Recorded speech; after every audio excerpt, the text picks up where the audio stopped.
La possibilité d'écrire de nouveau est venue d'une façon accidentelle, mais enfin, 17 ans plus tard, d'une façon qui est assez romanesque en elle-même.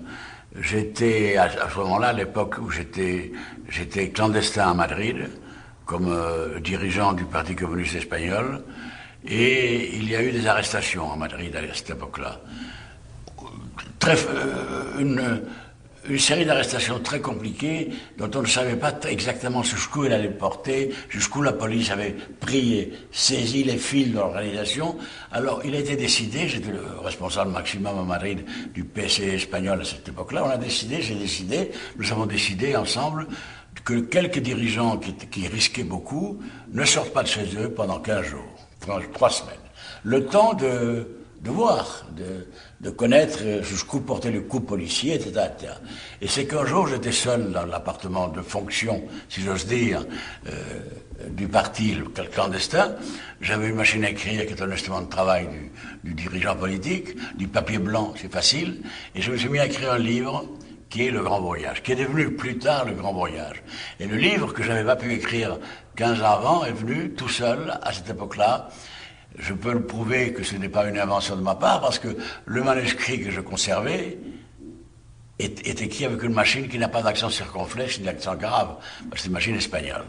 Et j'ai écrit là, pourquoi? Parce que le couple de militants espagnols qui s'occupaient de cet appartement, qui tenaient l'appartement pour les dirigeants, quels qu'ils soient.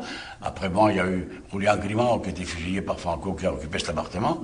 Et lui avait été déporté à Mauthausen, qui est un camp en Autriche, très dur, où il y avait des milliers de républicains espagnols. Et il me racontait le camp. Il ne savait pas que j'avais été déporté moi-même, il ne savait même pas mon vrai nom, il y avait un de mes pseudonymes de clandestin. Il me racontait, et il racontait très mal.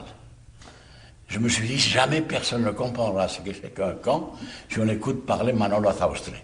Et d'une certaine façon, il m'a incité, pas à raconter mieux, c'est pas le problème, à raconter vraiment cette histoire-là d'une façon différente.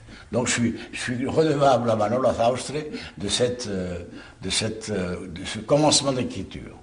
Donc en quelque sorte, c'est lui qui t'a libéré de cet empêchement que tu avais, puisque... C'est lui qui m'a libéré en sorte de... Il m'a donné une raison d'écrire à ce moment-là, que j'avais perdu, que j'avais oublié, que j'avais égaré, que je n'avais plus.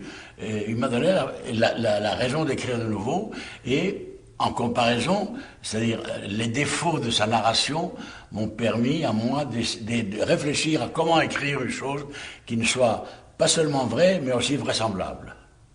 J'étais juste en train de nous parler là de cet homme qui t'abritait, enfin chez qui tu habitais à Madrid quand tu étais dirigeant du PCE, du Parti communiste espagnol.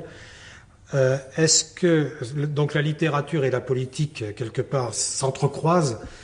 Est-ce que ta carrière politique, d'où vient ta carrière politique? Est-ce que, puisque tu es rentré au Parti communiste espagnol clandestin, etc., en revenant du camp, est-ce que c'est pendant le camp que tu as... Parce que pour moi, tout se mélange. Comment, par exemple, quand on est un jeune étudiant en philosophie à Paris, à la Sorbonne, en étant espagnol, s'engage-t-on dans la résistance française? Qu'est-ce qui t'a poussé à ça?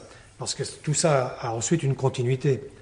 Il y a plusieurs raisons pour s'engager dans la résistance, l'ambiance de l'époque, mais la raison pour moi, la raison personnelle fondamentale, c'est que c'était d'une certaine façon la suite de la guerre d'Espagne, la continuation de la guerre d'Espagne. C'était le même ennemi, c'était les mêmes valeurs à défendre, et que la guerre d'Espagne, j'avais été trop jeune pour la faire. Et je me disais que je continuais, que je prenais ma part dans la même bataille, en faisant partie de la résistance française. Mais comme je voulais faire une résistance anti-nazie, qui ressemblait le plus possible à la guerre d'Espagne, je voulais faire une résistance armée. Et c'est-à-dire que je travaillais avec certaines organisations à partir de 41-42.